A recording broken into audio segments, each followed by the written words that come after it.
আল্লাহ রাব্বুল আলামিন বলেন, উদউনি আস্তাজিব লাকুম, তোমরা আমাকে ডাকো, আমি আল্লাহ রাব্বুল আলামিন তোমাদের ডাকে সাড়া দেব।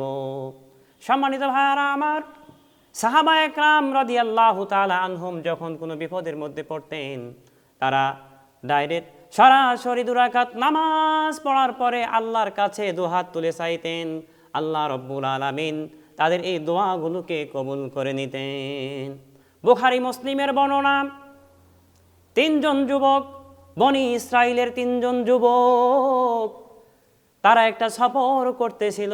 সফর করার সময় হঠাৎ করে রাত হয়ে গেল। ওই রাত হয়ে যাওয়ার কারণে তারা একটা গুহার মধ্যে ঢুকে তারা সেখানে আশ্রয় গ্রহণ করলো। এই আশ্রয় গ্রহণ করার পরে হঠাৎ করে একটা পাথর এসে গুহার মুখটা বন্ধ হয়ে গেল। এই বন্ধ হওয়ার পরে তারা যখন বিপদের মধ্যে পড়ে গেল, তখন তারা পরামর্শ করলো, তোমাদের কার কি আমল আছে, তোমরা আল্লাহর কাছে এই আমলগুলো তুলে ধরো এবং আল্লাহর কাছে দোয়া করো, যাতে করে এই আমলের বিনিময়ে আল্লাহ রাব্বুল আলামিন আমাদেরকে এই বিপদ থেকে হেফাজত করেন। সম্মানিত ভাইয়ারা আমার, ওই 3 বন্ধু এই পরামর্শ করলেন। করার পরে একজন বলল যে আমি অনেক দূরে গিয়েছিলাম, যে কোনো কাজে গিয়েছিলাম, এই কাজ থেকে ফিরে আসার কারণে আমার অনেক দেরি হয়ে গেল। এই দেরি হওয়ার কারণে আমার বাবা এবং মা তাদেরকে কোনো খাবার দেওয়া হয়েছিল না। তো আমার একটা নিয়ম ছিল, আমি আমার পশুর দুধগুলো দোয়ার পরে পরিবারের দাস দাসী, আমার স্ত্রী সন্তান সবগুলোকে বাদ দিয়ে আমি আমার বাবা এবং মাকে না খাওয়ার আগ পর্যন্ত আমি কাউকে খাইতে দিতাম না। তো আমি আসলাম, আসার পরে দেখলাম আমার বাবা এবং মা না খেয়ে ঘুমায় গিয়েছে, যার কারণে আমি দ্রুত এসে দুধগুলো দহন করলাম। আমার পশুর থেকে দুধ দহন করার পরে ওই দুধের পেয়ালা আমার বাবা এবং মার মাথার কাছে নিয়ে দাঁড়িয়েছিলাম। সারাটি রাত অতিক্রম হয়ে গেল।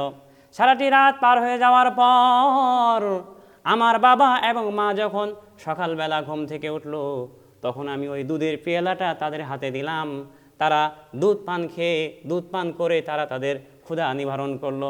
আয় আল্লাহ রাব্বুল আলামিন, আমার এই কাজটা যদি আপনার সন্তুষ্টর জন্য হয়ে যায়, তাহলে এই গুহার মুখ থেকে এই পাথর খণ্ড হটায় দাও। সঙ্গে সঙ্গে আল্লাহর কি কুদরত, সুবহানাল্লাহ বলেন। আল্লাহর এমন কুদরত, সঙ্গে সঙ্গে পাথরটা একটু সরে গেল, একটু সূর্যের একটু আলো দেখা গেল। আরেকজন বলল যে হে আল্লাহ, আমার একটা সুন্দরী চাচাতো বোন ছিল, তার সঙ্গে আমি খারাপ কাজে লিপ্ত হতে চেয়েছিলাম, আমি তাকে কুপ্রস্তাব দিয়েছিলাম, আমার ওই চাচাতো বোন রাজি হয়েছিল না, আমি তাকে খুব মহাব্বত করতাম। এমন সময় ওই সময় একটা মানুষ বিশৃঙ্খলার মধ্যে পড়ে গেল, মুসিবতের মধ্যে পড়ে গেল, দুর্ভিক্ষ শুরু হয়ে গেল।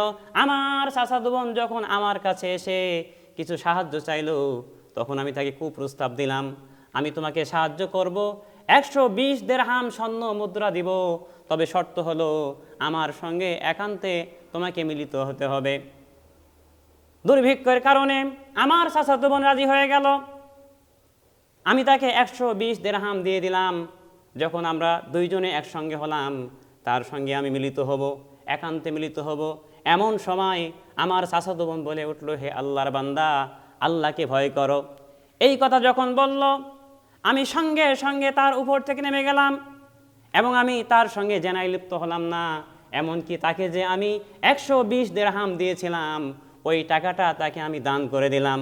হে আল্লাহ, যদি আমার এই কাজটা তোমার সন্তুষ্টর জন্য হয়ে যায়, তাহলে এই বিপদ থেকে আমাদেরকে হেফাজত করো। পাথরটি আরেকটু সরে গেল, কিন্তু এখনো বের হওয়ার মতো কোনো সুযোগ ছিল না। আরেকজন বলল, আল্লাহ, 3 বন্ধুর মধ্যে 2 বন্ধু এভাবে করলো, যার কারণে পাথরটা সরে গেল, কিন্তু বের হওয়ার এখনো উপযুক্ত হলো না। আরেক বন্ধু বাকি আছে, সে বলল, আল্লাহ, আমার বাড়িতে কিছু দিনমজুর ছিল, এই দিনমজুরদেরকে আমি সবাইকে টাকা দিয়েছিলাম। একজন দিনমজুর সে টাকা না নিয়ে আমার বাড়ি থেকে চলে গিয়েছিল। আয় আল্লাহ তাআলা, অনেক দিন পরে সে আবার আমার বাড়িতে এসে বলল, কয়েক যুগ পরে সে আমার বাড়িতে এসে বলল, আমার মজুরির টাকা দিয়ে দাও। আমি বললাম যে এই মাঠের মধ্যে যত পশু রয়েছে ছাগল, এরপরে দাস দাসী যা রয়েছে এগুলো সব তোমার। ওই ব্যক্তি বলল, তুমি কি আমার সঙ্গে ঠাট্টা করতেছো? আমি বললাম, না, আমি তোমার সঙ্গে ঠাট্টা করি নাই, বরং তুমি যখন এখান থেকে চলে গিয়েছিলে আমি ওই তোমার টাকাগুলো নিয়ে আস্তে আস্তে খাটাইতে খাটাইতে বিশাল বড় ছাগলের দল হয়ে গিয়েছে, দাস দাসী সব ক্রয় করেছি আমি তোমার এই টাকার থেকে। তখন ওই ব্যক্তি ওগুলো নিয়ে চলে গেল, আমার জন্য একটাও রেখে রেখে গেল না।